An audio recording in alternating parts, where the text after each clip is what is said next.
Grand Marais Planning Commission meeting to order. Let the record show that Commissioners Michael McHugh, Stacy Hawkins, and Hal Greenwood, and myself, Tim Kennedy, are present. I don't have the agenda in front of me, but I think we have minutes to approve from our previous meeting. I've looked at those. Anybody have any comments, corrections, changes? I don't. I have to make a motion to approve them. Okay, that's a motion by Greenwood. Do we have a second? Stacy Hawkins, I'll second. Thank you, Stacy. Any discussion? Hearing none, all those in favor, and this is how we're going to vote. I'll just run through the list, and you'll all have to identify vote as an aye or a nay. And I see Michael Garrity joined us, so we are all present from the commission. Should also note that Jeff Miller, our consultant, is with us along with Mike Roth and Patrick Knight. So the motion has been made and seconded to approve the minutes as presented. Motion was made by Greenwood, seconded by Hawkins. I'll just run down the list. Commissioner Greenwood? Yes. Commissioner Hawkins? Yes. Commissioner McHugh? Yes. Commissioner Gary? Aye. And I also vote aye. Minutes are approved. This is the only item on our agenda is to talk about the residential building standards for the zoning ordinance.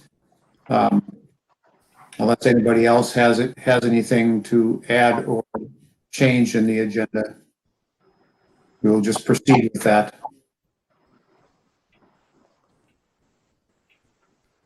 You provided us with information regarding a number of different housing types and standards for those. Do you want to just do a quick run through of that? Yeah, I've got a PowerPoint, so I can. Should I pull that up, Patrick? Okay.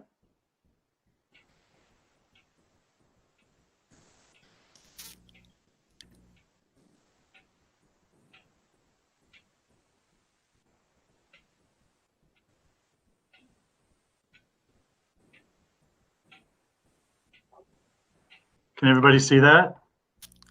Yes. Yep. Okay. All right. Well, I can't see you, so don't make any faces at me while I'm talking, if you can prevent it. Let's see. So the agenda is to talk through the remaining housing types that we had identified for adding into the zoning ordinance. That includes courtyard houses, mobile or manufactured houses, tiny houses, accessory dwelling units. And then we were going to, I'll quickly recap where I think we landed on everything else for standards. And then we can talk about next steps. Everybody should have received a brief memo about the housing types and then a table that laid out some standards, and I can pull that. I think I'll be able to pull that table up as well when we review those standards. So just a reminder, this is the beautiful table from the current zoning ordinance that we're going to be adjusting for the at least the R1 district. We're thinking the R2 district may go away as part of this process. And then we need to talk about the RCN district at some point, but for the residential districts, we'll be making changes. The current residential dimensional standards, this is the list of them. So that's what we're starting with. And then again, these are all the housing types, but we're going to talk about the 4 in red on this slide. Let's see. So, courtyard houses. So the definition is this is a group of smaller detached houses providing multiple housing units arranged around a shared courtyard. Courtyard's typically perpendicular to the street. That's a shared courtyard that takes the place of private rear yards primarily, and it becomes an important community enhancing element of this type. There's a couple photos on this slide. You've probably seen them, but you know, the idea is that they're smaller homes. They're very oriented to people interacting around a green space. You can see the one photo is, it's a housing type I know is popular out in the Pacific Northwest, especially. So I think this one's from Washington State, but you know, it shows residents gathering outside, and some of them even have these small, shared community or neighborhood building that could be for, you know, just gathering and grilling or, you know, whatever sorts of things. Well, this is very interesting to me because I can't announce publicly, but I and Doug Sanders are working on a plan for the hospital to get housing in the rear lot of the hospital where they could walk to work and have a community kind of a relationship. So this diagram that you have would fit into what we're trying to talk about right now. Yeah, that's great. It's called Friendship Homes out of Okay. Litchfield, Minnesota is the one we're dealing with. Okay. Litchfield or Richfield? Litchfield. Litchfield, okay. Yeah, and you can see from the one photo, this type of housing works well for seniors, especially, I think, because it's, you know, they tend to be smaller units, and just the setup of houses facing each other and being really close to each other, it's easier to interact with your neighbors. So the way we've been defining it, and when we looked at it in other places, it's typically 3 to 9 houses or units around a courtyard. They could be individual lots, or they could be multiple units on a single lot, and then they'd be condominiums, probably. Shared garages or a shared parking area is typical, rather than attached garages. Not that there's probably not a way to do attached garages to each house, but that's not typical. And then I'll see if I can pull up the table and we'll review the proposed dimensional standards. Let's see here. Does that show up? Yeah, while you're pulling up the table, oh, there it is already. Just a couple of questions I have just regarding kind of the design or layout of a site for, and I'm having a little trouble with the differentiation between the courtyard houses and the tiny house concept. They seem pretty similar, with the exception of the size of the homes in the tiny house village. I'm wondering necessarily if we need to have two different types of courtyard villages, a tiny house courtyard village and a courtyard village, if we can incorporate that all into one. It's probably part of a bigger conversation, but something to think about. One of the questions I had about either of these types of developments is, you know, the location of the parking. I mean, on the one site drawing, you showed it off the rear of the property. And I would hope that we would require it to be off, the parking to be off the rear, because to me, the street view and the street access shouldn't be taken up with a bunch of driveways. You really want that to be more pedestrian oriented and look like more of a residential use or activity. So my thought is that we want to make sure that parking is not taking up the front portion of the property. Yep. Then Okay. the question I had is with regard to the setbacks, both for the tiny villages and the courtyards, it's either 5 or 2.5 feet under your standards here. And my concern about that is that the impact on the neighboring properties with a home being that close to the property line would almost seem to me that we should have some kind of a requirement for a fence to screen that from the adjacent property, because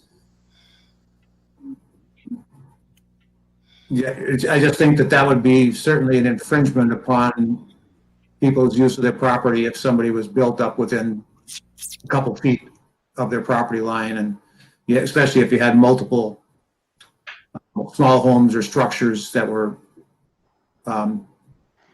built adjacent to a standard single-family home.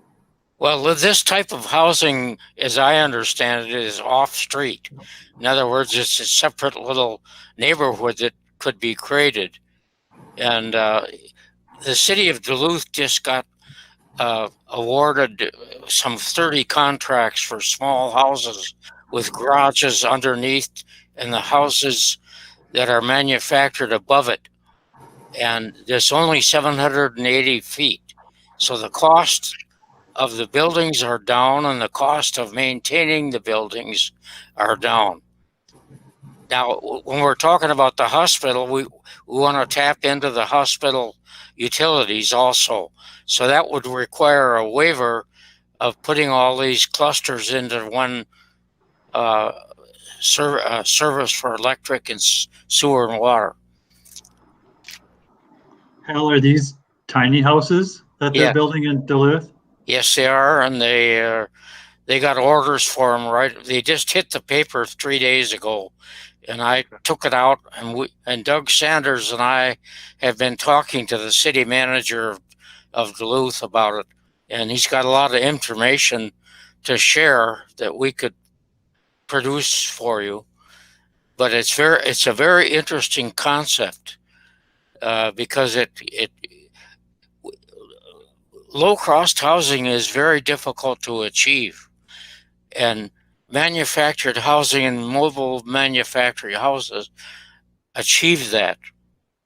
And we've approved a few mobile homes on a lot right on my street here on 9th Avenue. There's 2 of them there, and they've worked out pretty good. And the interesting part of the housing market is that there's a lot of innovation right now that's coming out leading towards manufactured housing. I think Anton Moody kind of is involved in putting some of those structures up where the parts are made and then delivered and put on the foundation. And I believe, and I've always believed, that is going to be a wave of the future. So we should be, it would be nice if we're up to date, up to speed on it, especially just for this hospital project. And because the hospital needs housing for their employees. This would be total employee owned. The hospital would own them and they would rent them out to the employees. And the land, of course, is very good back of the hospital, back of the emergency where the helicopter lands there. We're in the very preliminary stages of this, so I probably shouldn't make it public at this point, but we have contacted a builder and we're getting into the cost phase of putting this together. Say, Hal, just to be clear, You're making it public right now. This is a public meeting that we're live streaming and it'll be on the internet for anybody to see. So Well, if you're saying things that you're concerned about folks knowing, just know that this is public right now. that's okay. I mean, that's what we're working on. We haven't done it yet, but we're working on it. I have a question about the setbacks. I have a little bit of concern about 2.5 to 5 feet, and especially after this weekend fires. Do we have to worry about our ordinances and making sure that we have fire protection and we're not doing something that is going to risk fire safety? Yeah, so just to step back to two comments that Tim had. The first one was about courtyard housing and tiny houses have a lot of similarities. You'll notice on the table at the top already, most of the words are the same: courtyard house village and tiny house village. So I think I was feeling that we're going the same direction with those two things.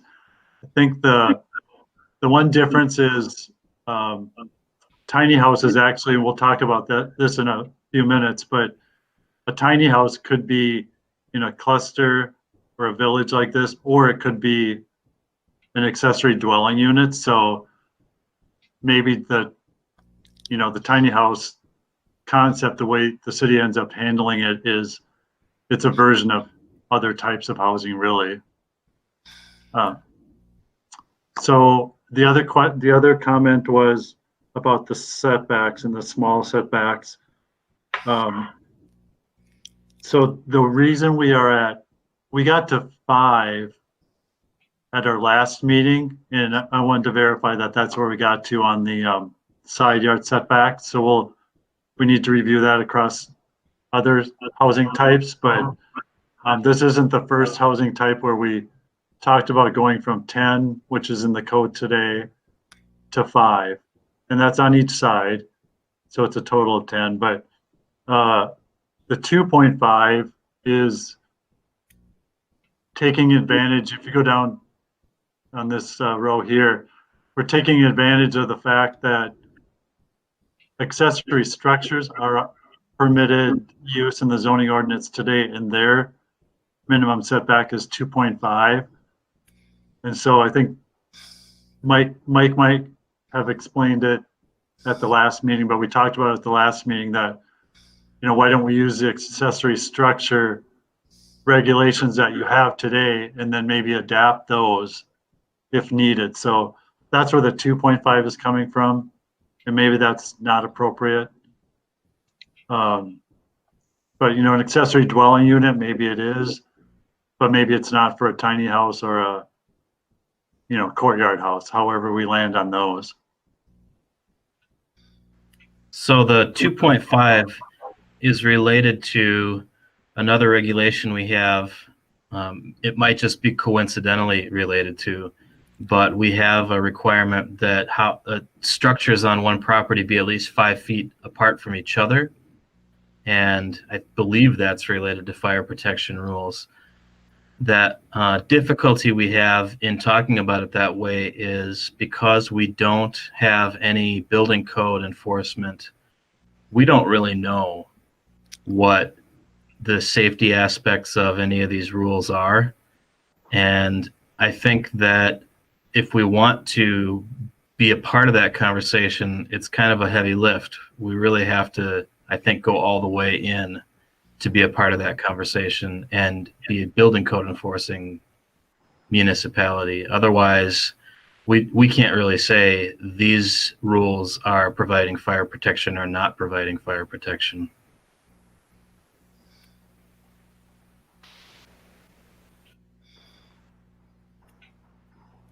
Okay. So Mike, you're saying that the city's code doesn't have a building code at all? We don't enforce the building code. The state one. That's right.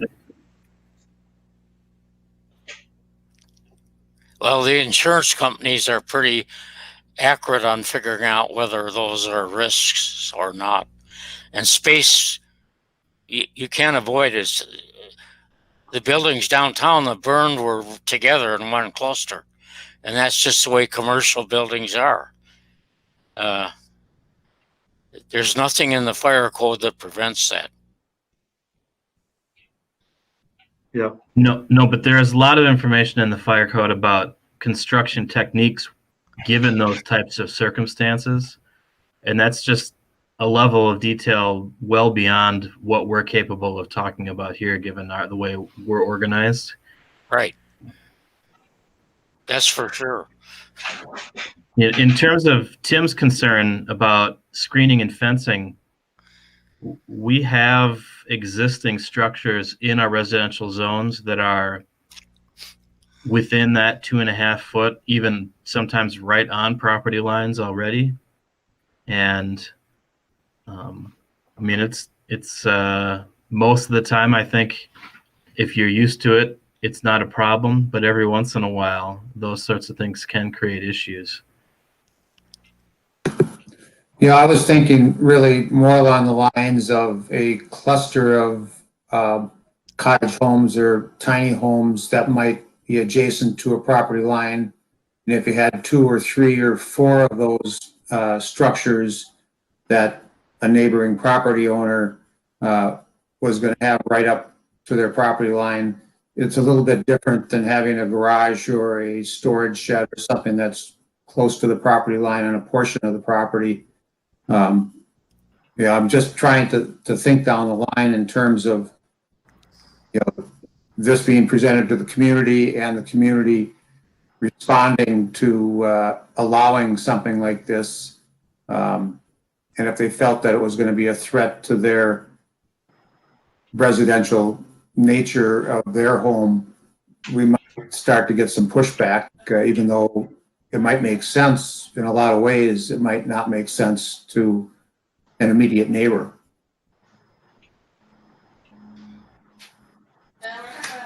Yeah, the other way we can handle it is the mobile home park ordinance in your current code has a boundary setback. This one right here of 50 feet, which the research we've done on that so far, that seems excessive. So you can see here, I'm recommending that go down to 25 maybe, or it could go lower, but that's for mobile home parks. So we can talk about that when we get to that. I think it might be helpful, rather than going into the details of all the numbers, because they're going to start to overlap with each other, is I'll go back to the PowerPoint and let's see. I'll run through these quick. Are you seeing the slides again? Yes. Okay. I'll run through all the housing types as much as I can, and then maybe we can talk about the specifics of the numbers, just so we are able to talk about all the housing types for sure. So yeah, picking up on what Tim said, we're thinking that courtyard houses typically have shared garages or a parking area, whether that's limited to the rear of the lot for this housing type or not. That is something we could regulate. We've talked about that in general, and I think the current understanding is that residents can park in their front yard if they want to today. It's not restricted to the side or the backyards. And then the bullet points here, we were just reviewing the standards. We can have a broader conversation about the utility connection approach, whether that's a shared meter or individual meters, because it's going to cross the various housing types. So the next housing type is mobile or manufactured houses. The way they're approached in your current code is they can be an individual owned lots. The way the code is worded, it says 1 family, I think 2 family, including a mobile home or a manufactured house in all 3 of these R districts. It's unclear, but It seems like they're probably permitted in the MU district and probably conditional in H61 and SC just because of the state requirement that they need to be treated like a one-family residence. There's specific standards for manufactured homes. Primarily, it's about having a foundation. Minimum building width is in there of 17 feet. The minimum roof pitch and materials of the roof, and then siding materials. So essentially an individual manufactured home is a permitted use wherever a single family detached house is allowed. It just has these additional standards, which can be a topic if that's appropriate or not. Manufactured home parks, which are typically owned homes, but they're on leased land. It's a conditional use in the R1 district only. There's specific standards for manufactured home parks in Grand Marais. The standards are, things we've been talking about. There's a minimum development and individual lot size. That's the 5-acre minimum, and then the 5,000 square foot lot size. There's minimum setbacks, distance between buildings, minimum building width, and then minimum on-site parking spaces. Some of the confusion is, and I think Hal was talking about modular housing. It would help, I think, if the code had definitions of what's manufactured housing versus mobile housing versus modular housing. And I don't know if we have to actually have the definition of site-built housing, but just to be clear that those are all different things. So manufactured housing basics, maybe more for me than anybody, but the basics are that, manufactured houses can be single wide, double wide, triple wide. These are the dimensions. So I think it's helpful just to have those in our minds when we're talking about lot widths, especially when they're on a single family lot, basically, not so much in the mobile home park setting. And so there's just some language here about kind of the basics of what those widths are. So even the fact that, and I haven't researched Minnesota, but many states only allow a 16-foot wide unit to be transported on the highway. If that is true in Minnesota, that 17-foot wide minimum obviously is going to be a problem.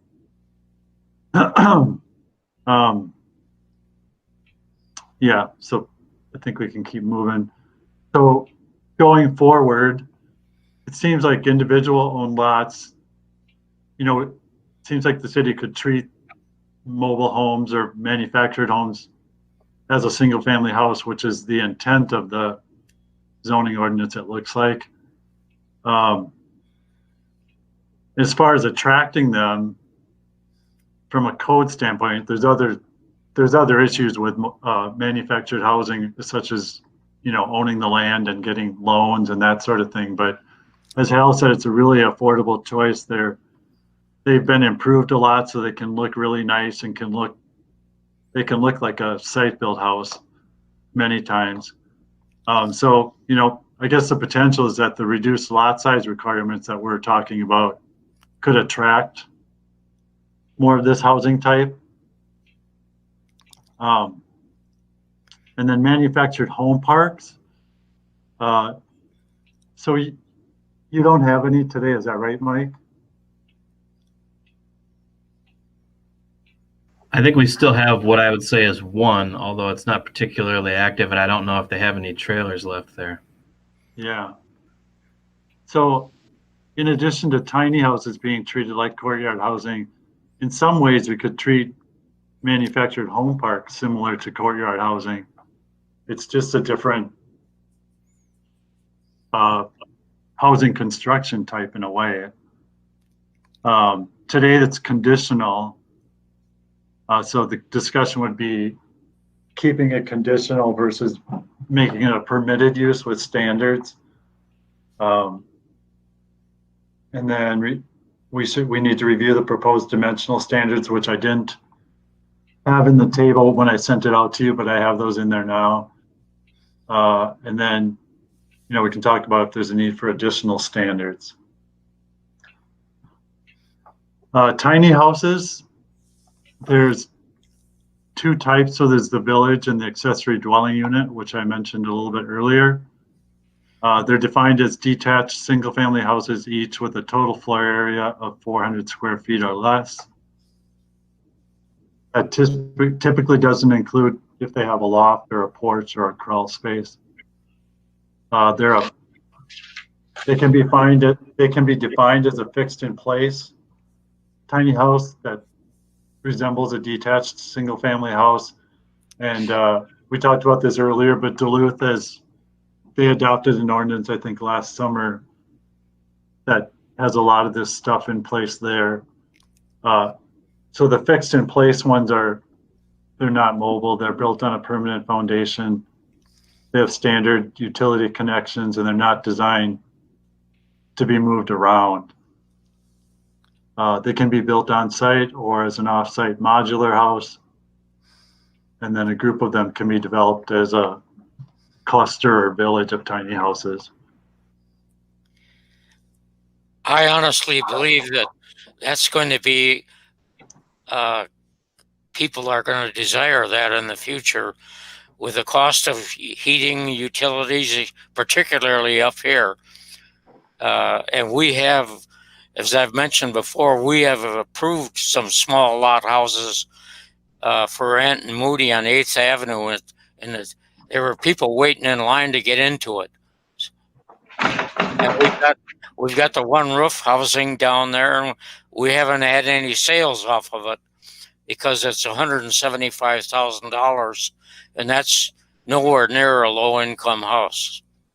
Right. Now, the city of Duluth is kind of a paramount because that ordinance. If you could get a copy of that, you should look at it. Because I have. Yeah, we reviewed it. The manager down there will give that to you. We've been working with him, and he's very open-minded about this type of structures. Yeah, so there is a potential to treat tiny houses that are clustered or in a village similar to courtyard housing, and we can work through the details of that. They could be on individual lots, or they could be a large lot that has, the cluster of them and they're condominiumized. Similar to courtyard housing, shared garages and parking area. Typically, I personally haven't seen the tiny houses that would have garages, I don't think, but not that that's not possible. So we'll look at the standards, and then we need to talk about the utility connection approach for that. And then the fourth one is accessory dwelling units. Defined as a self-contained dwelling unit with a separate entrance, kitchen, sleeping area, full bathroom, located within, attached to, or detached from a principal residential dwelling on the lot. So oftentimes I think the conversation is about the detached ADU. And, in some ways you could just regulate that, but I think you guys regulate boarding as well. So we can work through the details of that. There are 3 types though that people talk about in their codes sometimes. The current zoning ordinance permits accessory structures, which I mentioned earlier. The current standards are in that table, but we should evaluate those. And you can see, especially that 2.5 foot side and rear yard setback is one we want to talk about. And then the same thing that I've talked about the other housing types, look at the standards and the utility connection approach. All right, so then I'll go back to that table. Are there any questions or comments about any of these slides so far? One of the questions I have with manufactured home parks or mobile home parks, they're regulated by the state. Is there some point that a cottage house or a tiny house village would fall under that same category and be regulated by the state too? Or, I mean, I'm not familiar with that, but. Yeah, I do.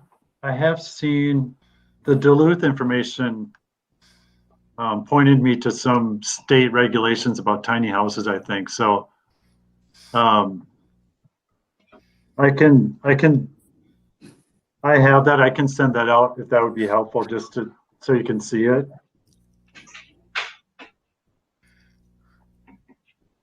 I've got a note on that too, Tim. I'll take a look and see what the state says about mobile home regulations to figure out where we're crossing over that. And then the other question would be, is that our current manufactured home standards in our ordinance, are they even all consistent with state standards? I mean, do we have any knowledge of, we haven't done anything or ever issued a permit, under the terms of that ordinance, I don't think so. For the mobile home park, you mean? Right. Yeah, well, and we can talk about this in the numbers, but from what I'm seeing, and we felt this was an issue from the beginning, but looking at other cities' codes for mobile home parks, that the minimum of 5 acres essentially means you would have to build up to 43 units on there, because the minimum lot size is 5,000. So that 5 acre minimum just seems prohibitive to a small town in my mind. I totally agree with that. It was probably put in years ago to discourage that type of a development. There were a lot of people that like to do that. Yep, and that's evident in other codes as well, but some codes don't have that. They just have the minimum lot size.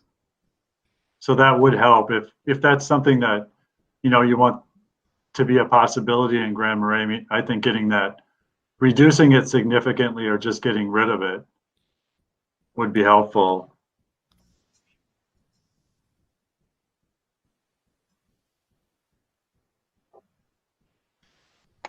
Any other thoughts before we get into the numbers or questions?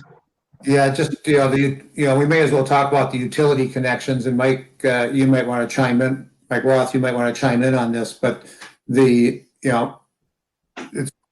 would seem likely that you'd have a single service running to the development of a tiny home or courtyard home village, and then individual services off of that.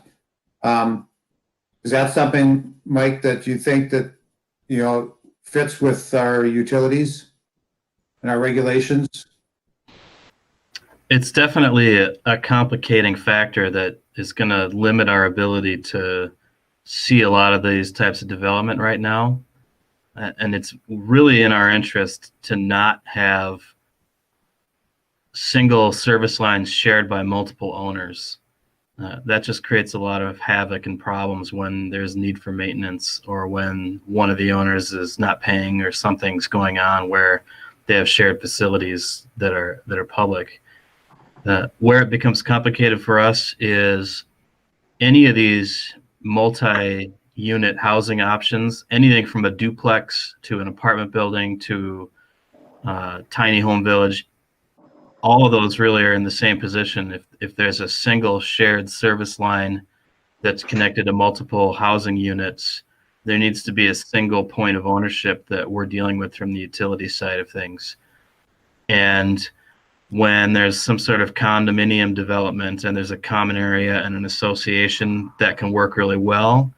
But if we're thinking about straight up cutting a 10,000 square foot lot into 8 pieces with tiny houses on it, it doesn't work well for us. And our subdivision ordinance really wouldn't work well for that situation either. So when I think about all of these types of housing units, it's the utilities and the subdivision ordinance are kind of working together to say, we're not going to see them owned individually. without making some more significant changes to our systems. They'll only be developed as single owner rental properties.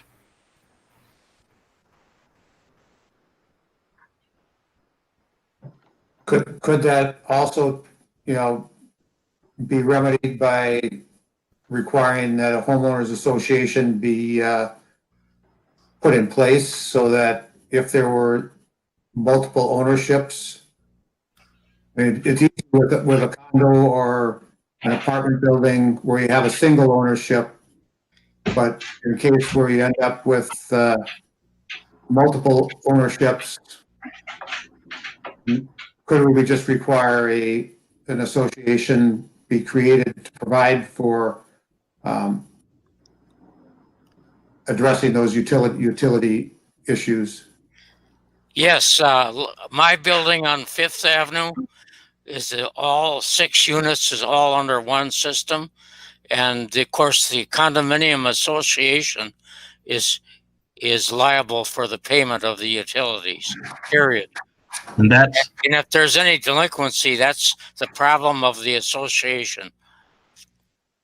yeah, that's the answer to your question, Tim, is that it's a condominium situation where we're still dealing with one owner, which is the association.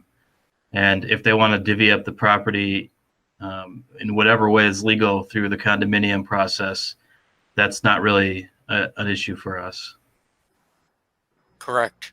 But our subdivision regulation would have to be amended to require an association be formed in situation where it was individual ownership of multiple tiny homes that were creating a village on a single line.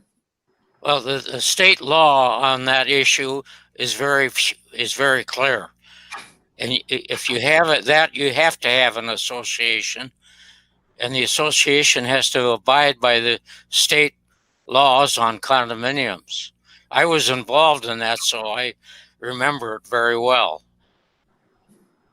I think there's a lot of changes that these new regulations imply for our subdivision ordinance that we don't have to deal with right now, that we don't have to solve. If there's some conflict that we create with these new rules, that the subdivision ordinance is going to be the next barrier we have to deal with, we can do it in that order, this first, then that. And this still allows a lot of different types of housing units to be constructed while we figure out just what level we want to tackle the subdivision ordinance. I think that's a very smart idea, because we're getting into a lot of areas here that are unknown and untested. And if you get that Duluth ordinance, a copy of that down there, they just revised that to allow smaller homes, and they follow that ordinance, and the state approved that. Yeah, I have seen, we have it.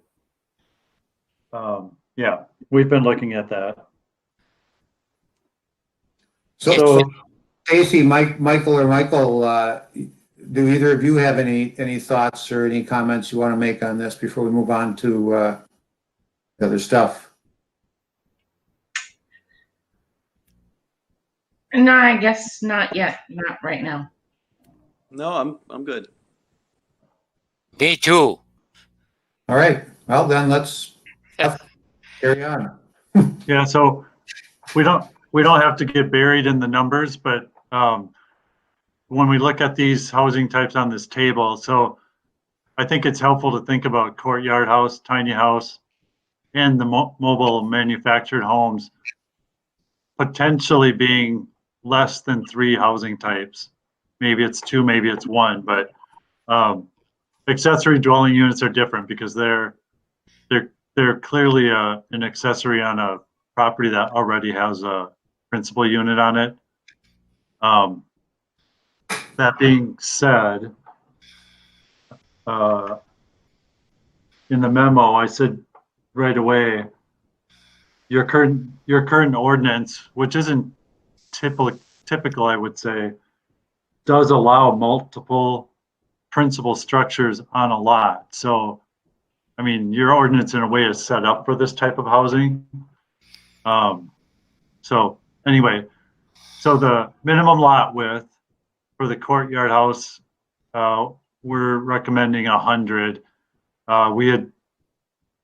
We've looked at precedents for that in other cities, and that seems like that's a, that is a minimum that's needed and that works for that type of a housing type, or that housing type.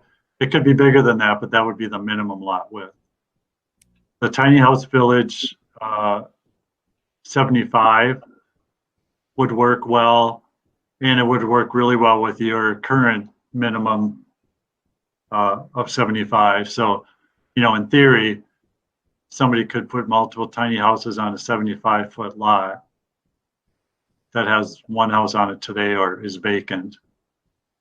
And then mobile homes, saying we could handle it the same as a courtyard house. The current minimum width is 150. I don't think there's, from what I can tell from looking at other ordinances, I don't see any magic to that number. Other people have smaller ones and other cities have larger ones. So it makes me think that, well, why is it different than the courtyard house in a way? I guess we could say that's pretty big. So I guess it's debatable. The lot depth, we've been talking about either lots are 100 feet deep on the ends of the blocks in Grand Marais, or they're 135, 140. So I think the 100 minimum depth is appropriate for these types of housing since they're smaller. The mobile manufactured home park, I have it at 110 right now, just because mobile homes can be up to 80 feet long. And if you have setbacks in front and in back, 100 would probably be a little bit tight, but I could be convinced that 100 is enough also. And then minimum lot area, we're just calculating that from the depth and the width that minimums that we're recommending. For the mobile home park, I'm proposing that 5-acre overall minimum go away. And there are other codes that we've seen that don't have that sort of a minimum. They just have the 5,000 square foot per lot. That's unattainable. Pretty big. It's two. Well, essentially, that very ordinance is discouraging development. That's what it is. I remember when it went through. Yeah, I think 5 acres is essentially two full blocks in Grand Marais, probably. Well, it's impossible. Yeah. So there's a lot of literature out there and advocacy for mobile homes, or they're not even really called mobile homes anymore. They're supposed to be called, in the state language, they're called manufactured housing, not mobile, because they're not mobile. Well, they're now approved by the FHA, the VA, and Fannie Mae and Freddie Mac. So the laws have broadened very much towards that type of housing. Yeah. So any barriers you can get rid of may be effective in getting people to consider it. Yes. Maximum lot coverage, I don't feel like we want to get into that yet, because I think we just need to make a general determination on that across all housing types. We did look at existing lots in Grand Marais, and if the 30% maximum that's in the code today is limiting, and it's really not today. So that's even on the small lots that exist at 40-foot widths and 30-foot widths. So, I think the 30% number, there's not a problem with it going up. The only thing is this North Shore management regulation that's at 30 or 25. So I think we just need to work on that kind of separately. It's not related to any certain housing type. And then the setbacks we put in here, Front yard, the current front yard setback in R1 is 25. So we have 25s in here. Mobile home has 15 from an internal street. I think that's fine. Could be 25 as well. I mean, if we're going to treat them like a single family home, then maybe it should go to 25, but I didn't necessarily want to increase regulations where we didn't need to. Side yard setback for courtyard and tiny house, they're small, 5 and 2.5. We've talked about that a bit. The mobile home park, the current side yard setback, if you interpret the minimum distance between mobile homes that's in there, is basically it's 10. I mean, there's half the sum of the heights of the 2 units. That gets a little bit messy, but I think they're typically their mobile homes are about 13 feet high usually. So, Yes. so it could be, it's 10 or 13 or in that realm. Rear yard setbacks, today it's 25. So I didn't make a change to courtyard. Made it smaller for tiny houses due to the accessory structure standards that you have today. So those are open to, discussion, obviously. And then 10 for the rear for the mobile home park. I mentioned this a little bit earlier. There's a boundary setback for mobile home parks today of 50 feet. That seems onerous. That doesn't exist anywhere else in your code. So for mobile home parks, if that seems like something that is needed going forward, I mean, in a way, it seems like it would apply to tiny houses and courtyard houses also in that 25. I don't think there's a magic number there. I think it's just figuring out what you think is acceptable and related to screening or fencing and that sort of thing. Minimum distance between buildings. What we've seen for precedents for courtyard in tiny houses is more like the 10-foot area. Your current code for mobile home parks has 20 feet. So that's larger than what we're proposing for these other two. And then, there's these other standards that may or may not make it into the final code, but maximum building height. Some codes regulate courtyard houses not to have them be too tall because the intent is for them to be small houses. So they're often regulated to be not more than 2 stories, 1.5 or 2 stories or 20 feet or something like that. But that's not necessary. I mean, your current R1 is 35. So, if we're not trying to add regulation, you could just get rid of that and say it's regulated by the district and it's 35. But if the intent is to keep those housing units small, that's a way to do it. Similarly with the tiny house, a lot of the tiny house ordinance language out there seems to be limiting them to 1 story. And then there's no, what's that? Yes, with that idea of suggesting 1 story, wouldn't it be better to just have a dimensional standard, height, a specific height in there? Right? I mean, story to me can be quite ambiguous. If somebody built a home that was 1 story but had a high-pitched roof and wanted to put in some kind of a loft, is it still 1 story or is it 2 stories?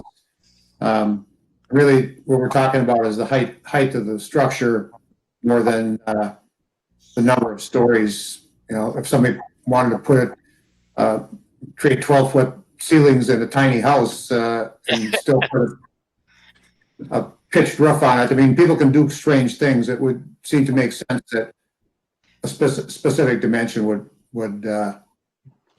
if we're going to have 20 for a courtyard house, you know, maybe it's 16 foot for a tiny house. I mean, I don't know what that number might be, but Yeah, yep, yeah, if the decision is to have a maximum building height for one or both of these, yeah, we can do them all in feet rather than mixing it up like that. I like that idea too, Tim. I think it needs to be a number rather than a descriptor. And I also think these uses, I'd really like to see us end up with one set of rules for all three. And because we don't care about construction techniques. I think that's the direction we want to move with this code. So we're really differentiating these uses based on construction techniques when we say a tiny house is 400 square feet. If you think about it, if we didn't have a height limit, I don't know how big Todd's Three Sisters towers are square footage wise per floor, but I'm guessing they're not a lot more than 400. So we wouldn't want this to look like 10 of those on one 10,000 square foot lot.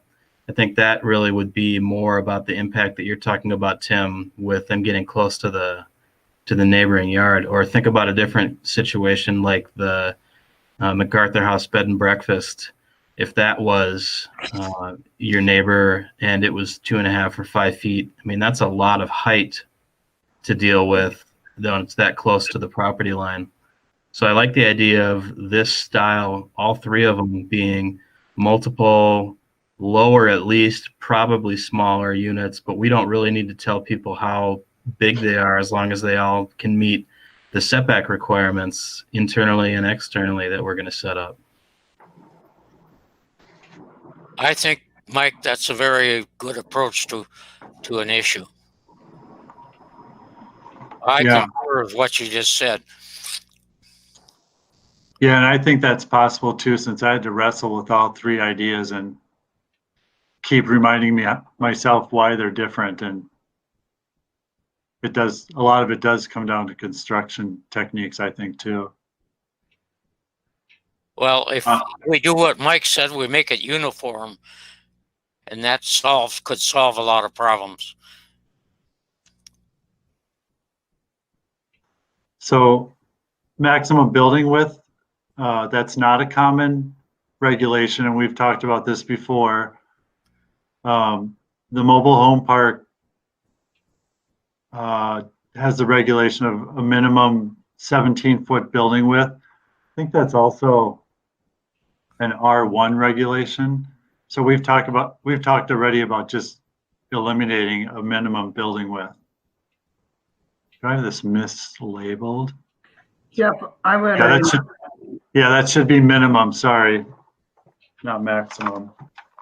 Mike, back to your comment about Todd's Towers or MacArthur B&B. Are those buildings like out of code? Were they built too tall, or how did that? I'm not quite following. No, they're not out of code. Well, I'm not sure about MacArthur House. It's on an awfully small lot, but they also own the property that they're adjacent to. And I don't have an issue with either of them as they exist in the community. I'm just trying to deal with Tim's concern about something new being constructed so close to your property line. And if it was like the picture that Jeff showed us, I don't think it would really bother very many people. But if it was like replace every one of those cute little cottages with a 30-foot tall cube shaped structure, and it definitely will bother people. And it's the same thing. The MacArthur House, it's not taller than we allow a structure to be, but when you look at the slope that we're always dealing with and the way we define height, you're going to end up with the potential to have a 30-foot wall run the length of your property line at 2.5 or 5 feet away. And that doesn't make a lot of sense to me when we're thinking about these uses and we're looking at the pictures that Jeff's showing us, but then we're going to allow something that big to be built. I think that might be a mistake. So Mike, that would... If you just built one structure, you would be okay. Well, when you're building one structure that is of that size, then we're not creating a separate set of rules for it like we have for these uses. And so, I mean, I'm willing to accept some level of complaining about new stuff. I think that's been my point all along, is we should expect that, and we have to be willing to increase density. And if that's our strategy, then that's just going to happen. I just don't want to do kind of not an intentional, but a bait and switch where we're going to show people pictures of cute little cottages that are single story, and then suddenly a developer says, well, your rules actually allow me to build 3-story 400 square foot accessory dwelling units and 10 of them, and I think that seems like a good idea, so I'm going to do that. Well, that's not what we told people, that's not what we showed them. And so if we're okay with that, then carry on and pass the ordinance how you want, but I'm just not sure that's the picture we're presenting. I get it. I understand. My question then is well, then how did what rules did Todd's towers fall under then? How are those different? I mean, in a sense, you could almost imagine that's kind of a courtyard style of houses. How are those different? They're commercial. They exist in a zone that doesn't have any setbacks. Got it. And but again, this is the difficulty of talking about zoning in kind of a broader public setting. That same question is going to occur to a lot of folks. What's the difference? I don't see the zoning lines in the real world when I'm walking around. I don't know what the difference is between that property and that property. And I think that's something that's worth thinking about from our perspective when we're preparing a large ordinance to show the public. Okay, I appreciate. Well, that makes sense to me. It's the commercial zone. I get it. Thank you.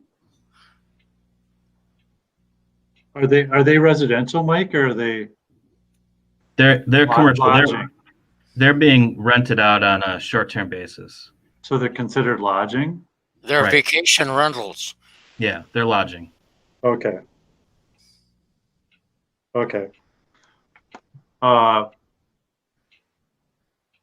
right, so minimum building area, this is where things get, complicated.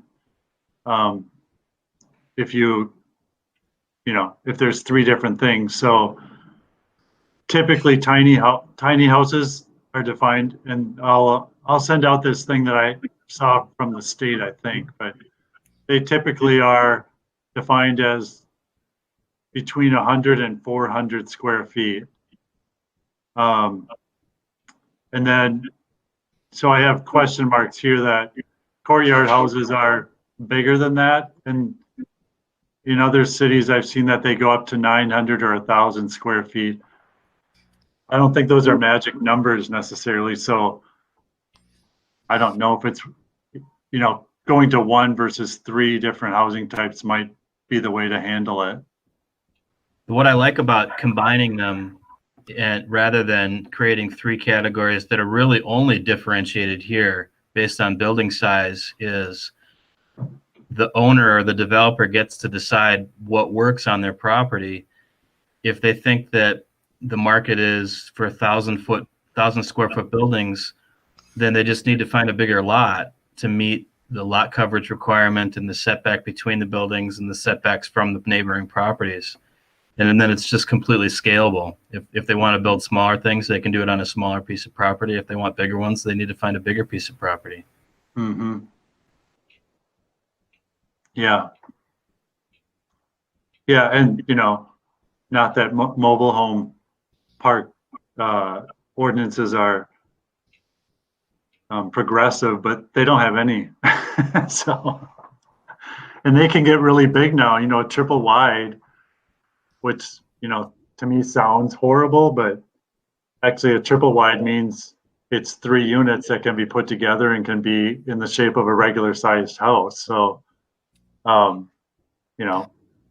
state limits that width that you're talking about in Minnesota. You can't get 3 together on a truck coming up the highway. They won't approve it for transportation. Could you ship them separate individually though and still get them all to the same spot? Yes.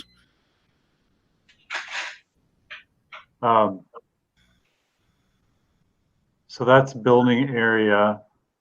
Number of units on a lot. I don't know, from our conversations, I'm not sure how much you care about limiting that in any way, since the code, the ordinance already allows multiple principal structures on a lot.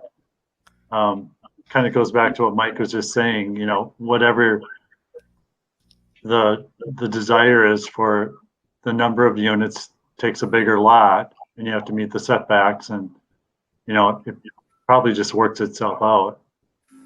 So, but courtyard housing and the examples that we've been looking at typically are in this 3 to 9 area. Might be helpful to limit it just to not have them take up a full block. I don't know if that would be a bad thing necessarily, but you know, I think when we looked at it, and we'll draw this out, that probably fits on a quarter of a block, I think, or something like that, or even less. So, but again, it's not, we don't have to have maximums or minimums for these things necessarily. I'm wondering about the minimum of 3 for the courtyard. I mean, is there a reason to have that 3 compared to the 2 for tiny houses? No, I think tiny houses is just a much newer concept, and no, I don't know why they couldn't be the same. Distinguishing difference between the two, and I'm not sure that there really is. Yeah, I agree. And I would agree. I think it makes sense to not have those minimum or maximum units and really just stick with our setbacks as being a way to determine those things.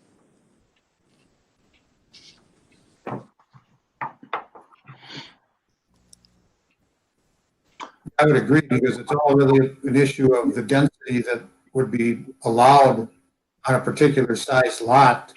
And if somebody had a larger parcel of land, they obviously would have a capacity for more.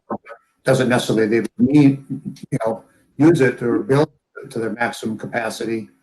But if you had a smaller lot, you know, you have certain limitations just based on the setbacks and the separation distances and the required parking and all the other, you know, issues, and then of course lot coverage requirement. But I'm not sure we need to have, we even have to have minimum or maximum. Yeah, and it in actuality, it probably gets kind of messy when you're, you know, these could be on individual lots or condominiumized. So I think it's more of a way to just grab at what the appropriate scale is for these types of developments, but probably not get really specific about the number. So I think we can do that in other ways.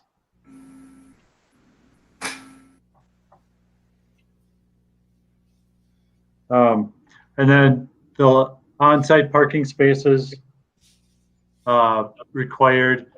The only thing that we're doing here is your current code, correct me if I'm wrong, but I think the current code is residential units require 1 per unit. And for some reason, mobile homes or manufactured houses are required 1.25, which doesn't seem to be logical.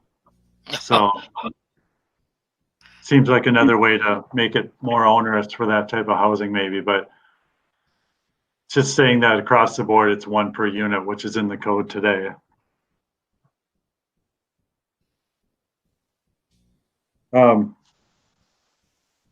So that's that. I don't think we need to talk about driveway access. That's, yeah, I don't think that's a discussion we need to have today. So that's a lot of stuff. is there Yeah. questions? So Jeff, I think last time around we had been discussing about having off-street parking or not, whether or not that's something that we need to have or need to keep in there, especially as we look at, using our lots to have housing as opposed to parking spaces.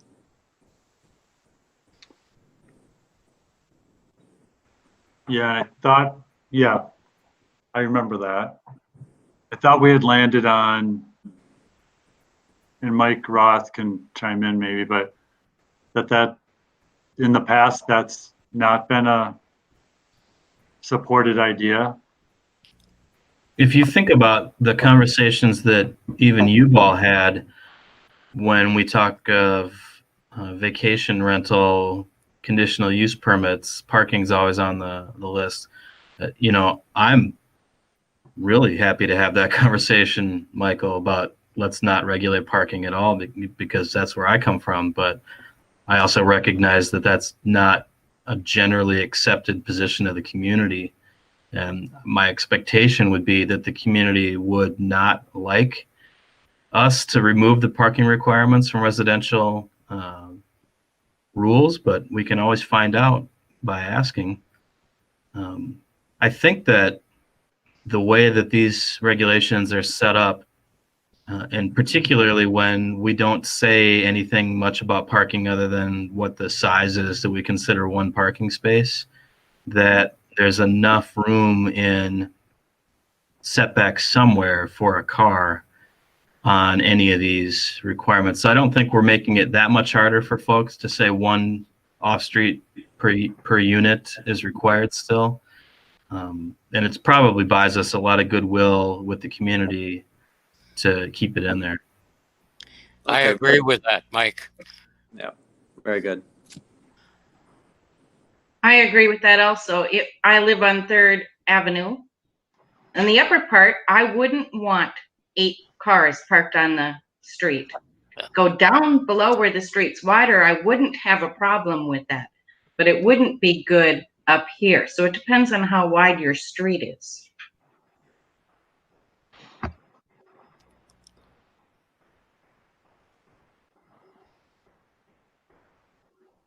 Yeah, because it's not, I was just thinking the reasons for reducing it or for being able to reduce it isn't that there's less cars per unit needed, unless maybe for, when it comes up often, it's for senior housing. And, sometimes senior housing not every unit doesn't need 2 cars or 1.5 cars, but maybe not even 1 car. So we see codes that have smaller requirements for senior housing as an example, and they go below 1. It's hard for us to imagine, particularly in a rural setting like this, not having a car. Yeah. And it's very possible to exist with fewer cars than we think we need. Yeah. We've got 5 drivers and now 2 vehicles, but 1 for a long time. And in an urban setting, it's pretty common for folks to just not have a car at all. But here we live in Grand Marais, where it's hard to do anything other than stay right in town without a car. So I can see us not worrying about it too much, just because we're really not tight for parking space in our public settings. But at some point, people need to leave town too. The trick about the affordability part is that we can make housing cheap, but if they still have to own a car, then their life isn't particularly cheap. It can cost as much as $10,000 a year just to own a car. And if we force people to drive, then we're taking away that affordability aspect. And if we're forcing developers to invest in parking, we're continuing to support driving versus giving people cheaper options without driving. So even if we're going to require this parking space, I think it's good of us to think about somehow integrating the new pedestrian plan into our ideas as well, that we want people to be able to live without a car as much as possible in the community, because that's really another access road to affordability. Yeah, where I was going with it was back to the street parking thing. So, I mean, if the developer could develop more housing on the land and use less of it for parking, you know, in theory, they could make more affordable units because they could build more units on the land. But that would go back to that discussion of, are there places, whether it's the street width or something else, that the community says, we're okay with people parking on the street in front of this area, you know, this housing, and then it helps make it more affordable. By keeping the rule in, we're still allowing folks to make the argument that their development is affordable and it doesn't require people who live there to own cars to have access to essential services and ask for a variance from Yeah. parking rules. Yep. Okay.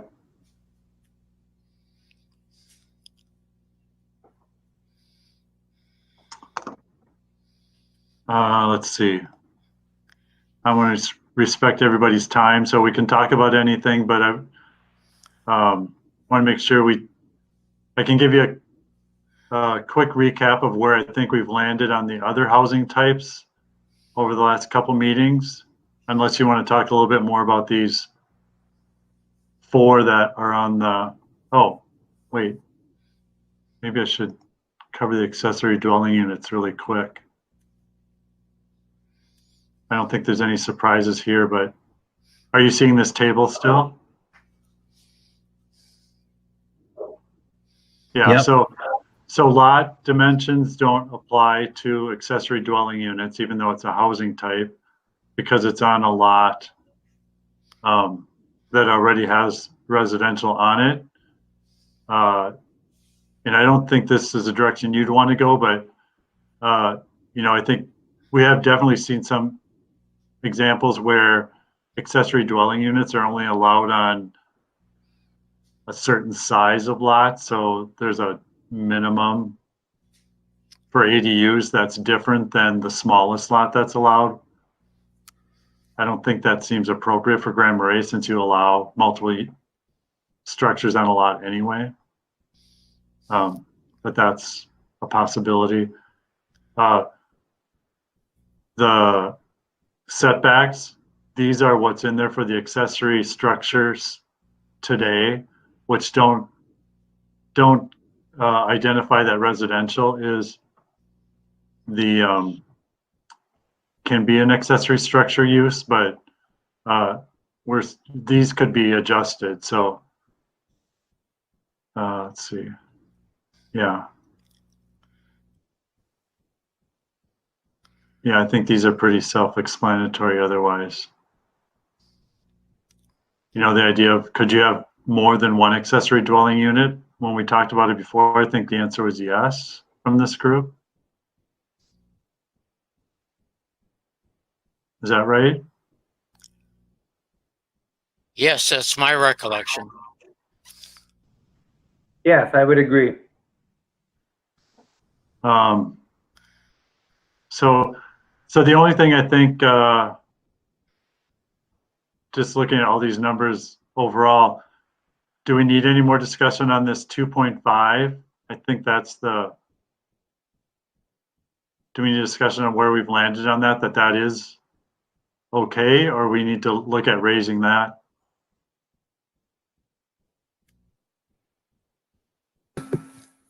Yeah, I would like to see that be 5 feet, just because I'm concerned about development that might be, you know, adjacent to existing homes that could be impacted by that. And I just think that, you know, the difference between 2.5 feet and 5 feet is pretty significant. And, you know, think of any of us having somebody 2.5 feet on the other side of their property line.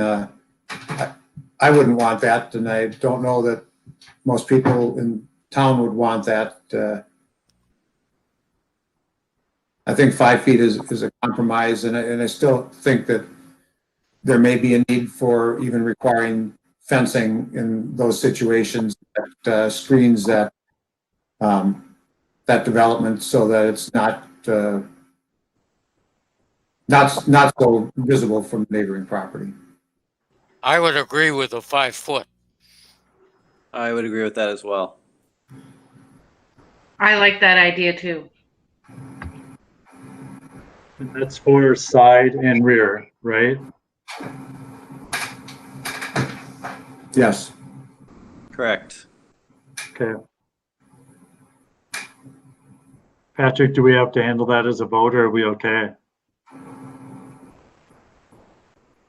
Yeah, nobody's voting on this today. We're just trying to put something together that we can put in front of people. Yeah. Okay.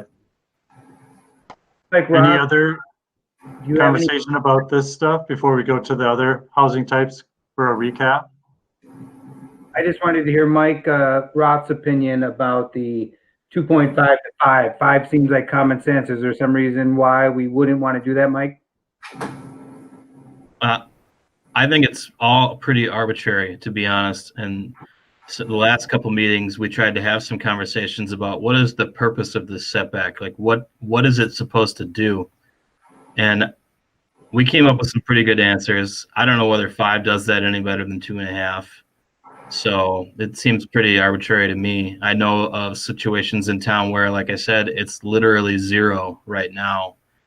And people are living their lives. So I suspect that even when we go with 5, that there's going to be a lot of pushback from the public on that as a number. Even if we went and proposed 10, which exists today, there'd probably be pushback though. So pick a number you like and let's go for it. It'll be better than what we've got. Yeah, the reason I'm pushing back against the 2.5 is I think that there still needs to be a reasonable distance to provide exterior maintenance to a property, and to me, 2.5 feet barely gives you room to put a ladder up to, paint the exterior of your house or take care of a roof problem or do whatever, or even just walk around your house without trespassing on the neighbor's property. And I think that we just need to make sure we provide adequate setback to allow that to happen. Yeah, you're on the right track for what we were thinking about. And the 2.5 versus 5, for me, yeah, the just walking around the house without trespassing, I think you can accomplish that in 5. You certainly can't put a ladder on your house with just 5 feet, unless your house is 10 feet tall. If you've got a story and a half, you're going to need a lot more room than 5 feet. When I think about putting our ladder we can't even reach the peak of our house, and it's only like 22 or 23 feet, and we're a good 10 feet back from the base of the house with that ladder, or maybe even more with the eave of the house sticking out. Even at 5, we're going to run into some issues like that. And I think that's just part of the cost of having additional density and getting more units of housing.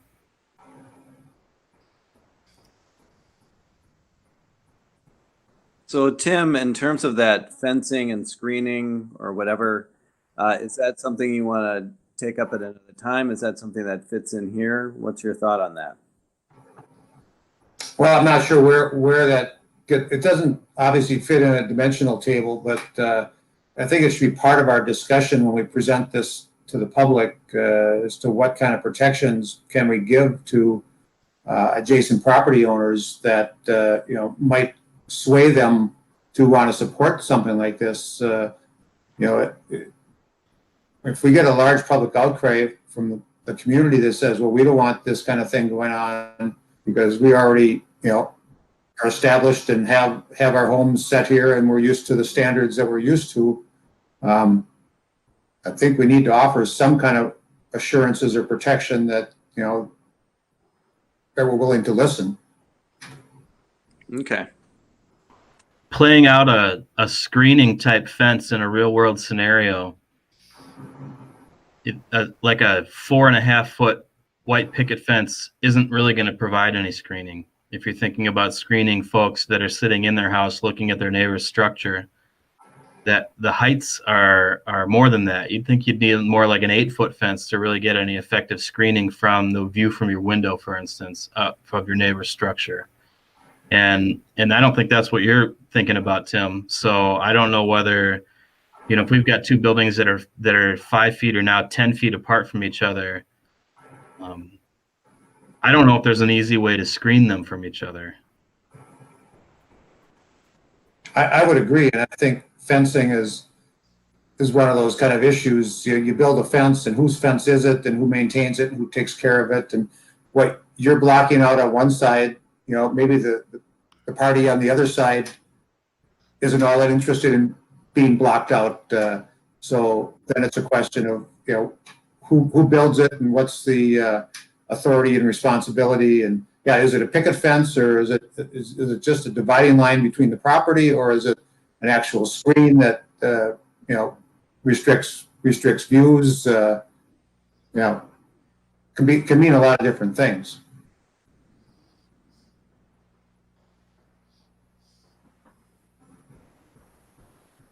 Yeah, well, so we'll try to address that with certain housing types that have smaller setbacks. If there's a, kind of a minimal way to regulate that, but the challenge with fencing and screening is that can become a big topic. Yeah, I'm not sure I'd be interested in getting into that and regulating that in any way.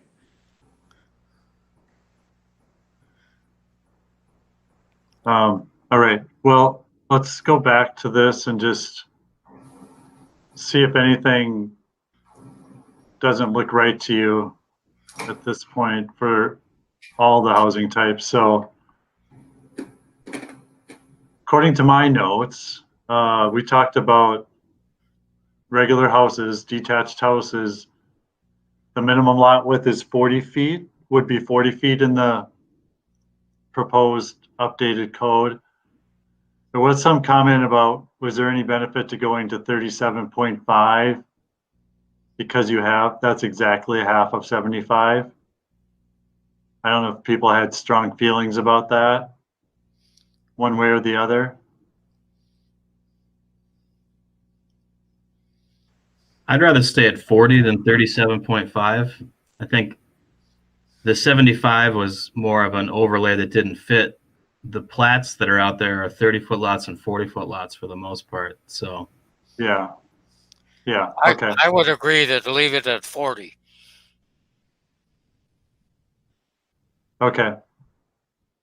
Lot depth, we have at 100 feet. So that's a reduction of 120, which doesn't seem to have any relationship to your block size today, but 100 foot is a depth that is common on those block ends. So it seems like we could use that. And it doesn't really come into play if you're a normal east-west oriented lot in Grand Marais, because then you're going to be either 135 or 140. So it's not a big factor in lot size, but I think it's helpful to have it go down to 100 so that you can, any of those lots on those block ends can be conforming, and it can get you to a smaller lot. So that's good. So lot depth then lot area is just the calculation of 40 times 100. You don't necessarily need to regulate all those things, but it seemed like some of the discussion at a previous meeting was, can we use lot area? I don't know if there's a comfort with that over lot depth, but we can easily calculate it so that it's reflecting the lot width and lot depth. Lot coverage, as I said before, I think we should leave that for now. 30% does not seem to be a limitation, but there might be reasons why we want that to go up a little bit. Front yard setback, I think we talked about that going to 10 feet, or if I'm able to have a really logical and easy to use based on adjacent setbacks formula for Mike, that might work. Does that sound right? That 10 foot Yes, versus 25 today? the 10-foot sounds right to me.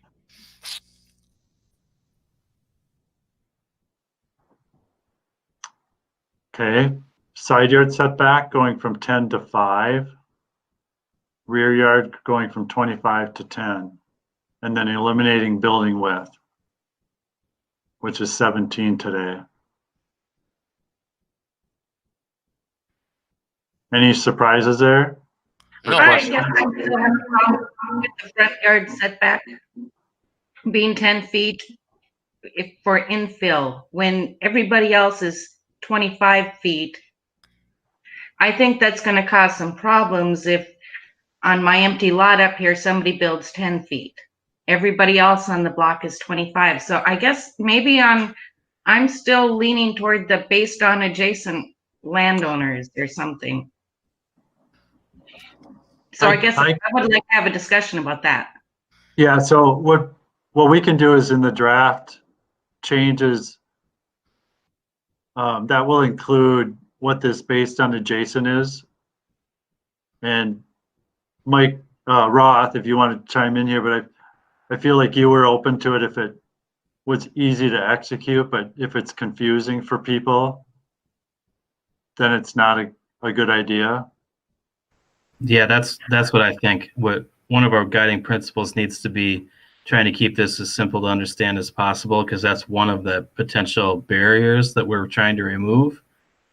But I hear what Stacy's saying, and I'm curious to see what you come up with, Jeff. Okay. I would recommend that we leave it at 25 feet. And if there's unusual condition, they could apply for a conditional use permit. But we don't want to get into that. That 10 foot might arouse some controversy. We've done a lot of data collection. We didn't go out and actually identify the setback in everybody's front yard. There's a lot of neighborhoods where 25 feet is not the standard. It's quite a bit closer than that. So on the one hand, we've already demonstrated a comfort level with a smaller setback than 25 feet because we've got a number of them.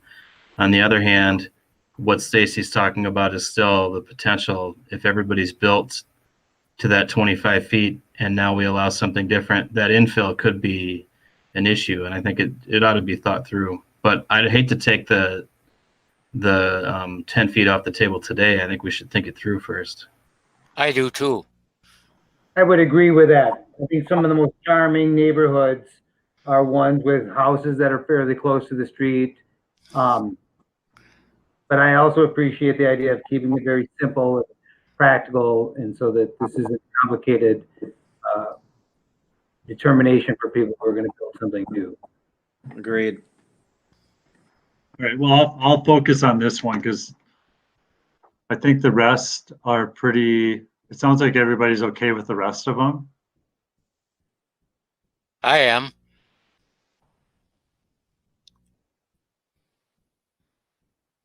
Moving forward, so then the rest of these, I'll just do this quick, but the lot width starts to go up as you go up in number of units. So we talked about 45 or 50, 50 or 55. I think when we do some example illustrations of these, we'll figure out which of these numbers is better for these two. Lot depth, the 100 makes sense. When we get to these larger ones like the multiplex, the courtyard, the 100's too small. So we move to that 135, which is the lot depth when there's a alley. Let's see. Then we're just calculating lot areas. So I don't think there's anything here that looks different than what we talked about other than this side yard setback. And I didn't make any changes to this, so I don't think there's anything here that's people were struggling with.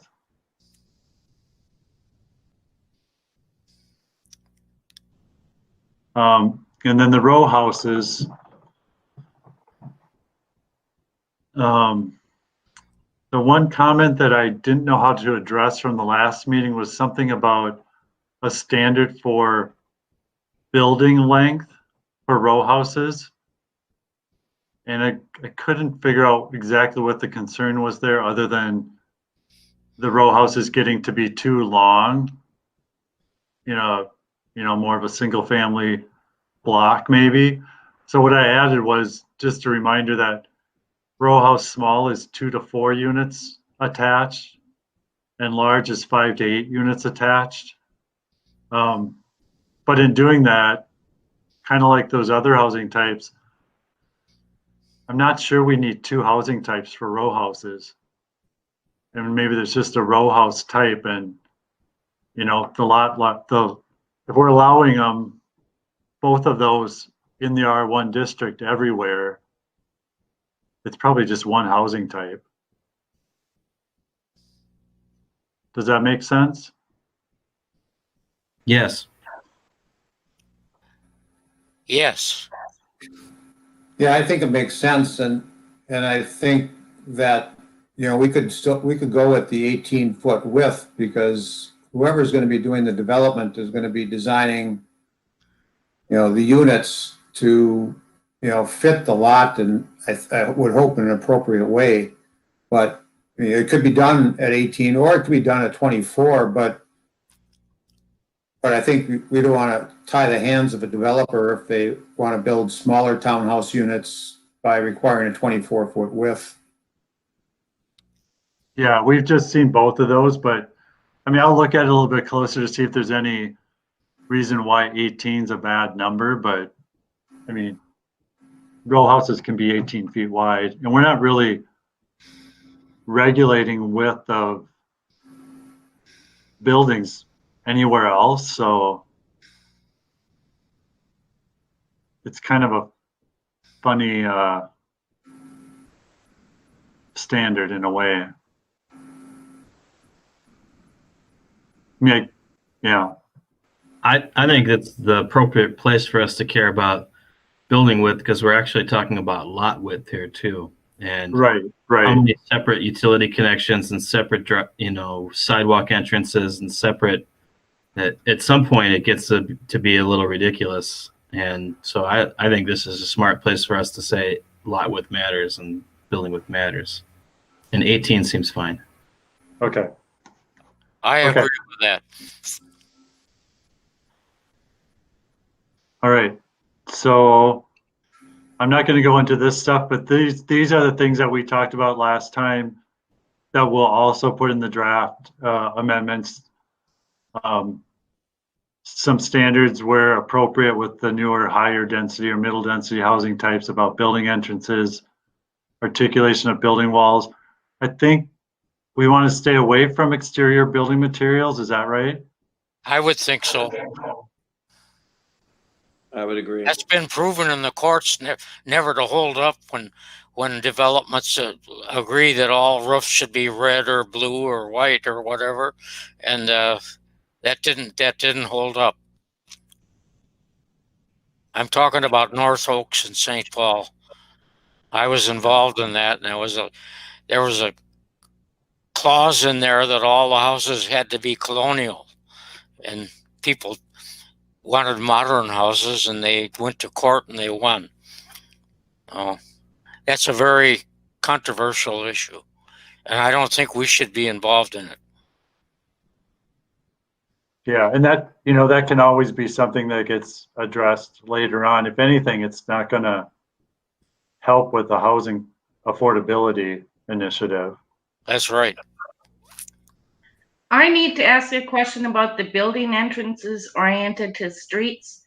And I guess I'm thinking of homestead housing, which is not.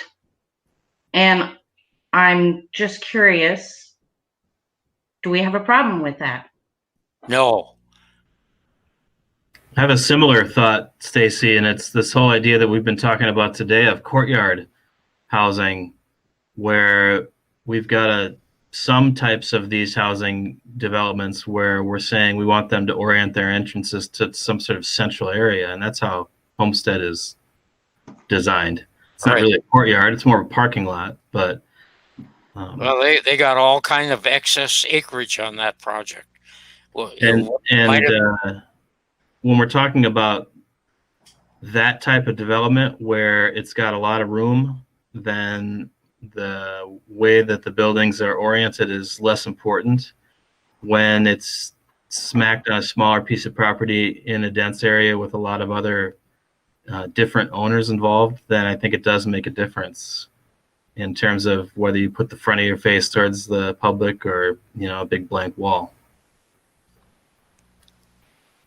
Typically, when this is a standard for courtyard housing, what we've seen is the units that are adjacent to the street, so the first two or whatever number, that their entrances would be oriented to the street. More generally, the intent of a regulation for this would be that you want your streets to be as walkable as possible, and that having entrances and buildings facing the street makes the streets more walker friendly. I'm not saying that you have to do that, obviously, in Grand Marais, but that would be what would be pushing for that.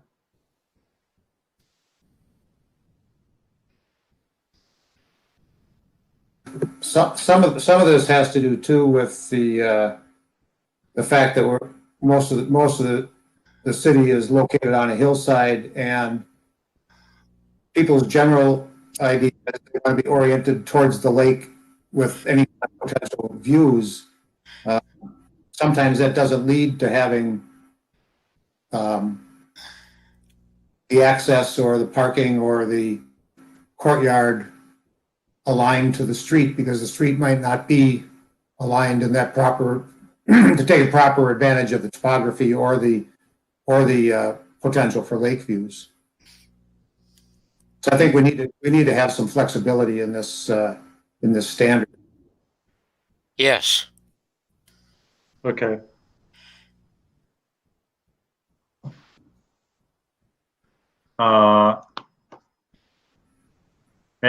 So what about the articulation of building walls? And is that something that you think is a concern with larger buildings?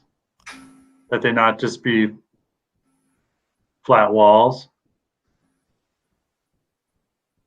I think that's important.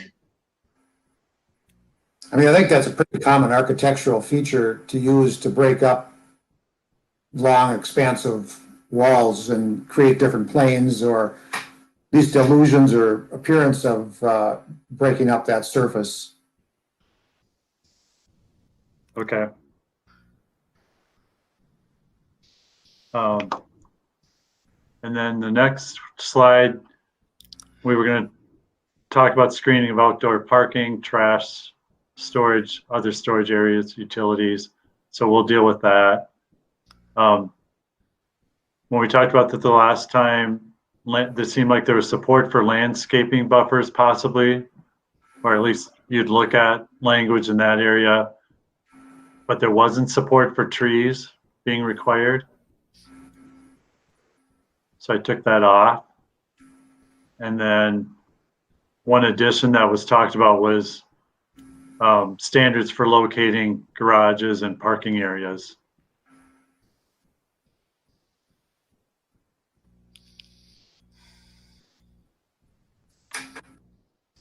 That's all I have for standards.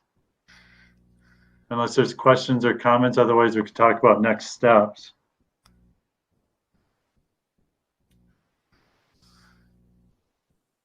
All right. So we have all the information, I think, for us to start drafting the changes to the ordinance. So we'll complete the proposed language for each of these building types, residential building types, and the standards. There'll be some definitions in the definitions section that will be added. And then, that goes down to this bullet point of prepare the draft amendments. We're also we have in our work scope to map potential properties for infill development. We've talked about this and kind of gone back and forth a little bit, but the intent was to illustrate some new residential building types on some of these sites. And then we haven't talked about this since the pandemic has taken place, but I guess the intent would be to try to get in front of the Planning Commission again in May. Is that right, Mike? Well, I don't know what that Okay with means me. anymore. What's that? The regular May meeting is 2 weeks from today. Right. And if we were going to do some kind of official hearing process, then we would have had to start that yesterday. So, I don't know whether you think it's realistic to get this ready for 2 weeks for today. Anyway, I wouldn't think so. No. We're certainly have been slowed down a little bit here. I think what makes sense to me is that you advise us the quickest you can turn around with the draft ordinance, and we schedule a meeting in May for the date that allows you to prepare it and for us to get a little look at it before we have to talk about it. Yeah. And we can use that as a kind of a kickoff for scheduling a public hearing for it. That sounds very reasonable to me. We can't rush into this situation. On the other hand, we had hoped to be ready for the construction season, and I can tell you I've already had conversations with multiple people that I've advised to not apply for a variance because of what we're talking about here. Of course, I've told them I don't know when we'll be done, and it could be some months, but there's folks out there that are still interested in developing housing and working on it actively right now that this is going to assist. So I think we still want to have time of the essence in getting this done. Good point. Yeah, and I think what we're doing is trying to move this along as quickly as possible. So, I mean, if Jeff can prepare the information, get it back so that we can review it. I mean, this makes it more convenient to be able to try to do these video meetings so we can get this taken care of. But everybody has to do their work. Getting it set up for a public hearing is just going to take time. And I don't think we can rush that. Yeah. Yeah, I was thinking that we could target not the meeting in May necessarily, but getting a draft together for staff and maybe the Planning Commission to review, not a public hearing, but just to see the draft first. And then Yes. maybe the public hearing could be in June. I don't know. That's the timing I was thinking at this point. The other complicating factor is we don't know what a public hearing is anymore. Yeah, right. What it used to be or what the law expects it to be. The law does allow us to do these public hearings remotely. We've worked with the city attorney. We do have language that we would include with a posting for a public hearing, and we would have some procedures in place to allow it, but I don't think it's going to be quite as productive potentially as a meeting with a room full of people to get a lot of comments processed through. And this is a big piece of work that we've taken on that could potentially have a lot of comments to process. So it might take us a couple tries to figure this out. Well, and it seems like the Planning Commission is pretty unified in with the direction of it. I mean, once we get a draft, do we want to do something with getting community input on specific things that we think they could weigh in on online even before it goes to a public hearing? Yeah, we definitely do. And that would have been part of our approach anyway, is to try and get the word out about this and let people interact with it in a lot of ways that aren't the public hearing, because we know that even if we get 50 people at a public hearing, the majority of folks haven't looked at this or thought about it. Yeah. Yeah. So maybe it's more realistic to target getting something out to the public that they can react to that's not the specifics of a draft amendment, but the key topics or something. Yes. Yes, and we'll do both. Okay. Okay. All right. And So is there anything else? Any commissioners have any last thoughts? I just like to say thanks, Jeff. I also think that it's really important, the concept of transparency. Everybody's going to want to be able to feel like they had in the community, a chance to react. So yeah, we'll take anything that we can get, Jeff, so we can start sharing it. And I think it's smart that we try to put forth a process where everybody feels like they have a chance to interact with it. sounds good. Yep. Thanks, Jeff. If there's Right. nothing more, Jeff, any last comments or any thoughts before we close this out? Sorry to hear about the fire downtown. That's horrible. No, otherwise, you guys are great to work with, and I look forward to getting you a draft to look at. I think we're all anxiously awaiting, getting this before the public. So, yeah. Thank you for your work. All right. Anybody else? Hearing none, nobody wanting to offer any additional comments? We are adjourned. Thank you, everybody. Thanks, everybody.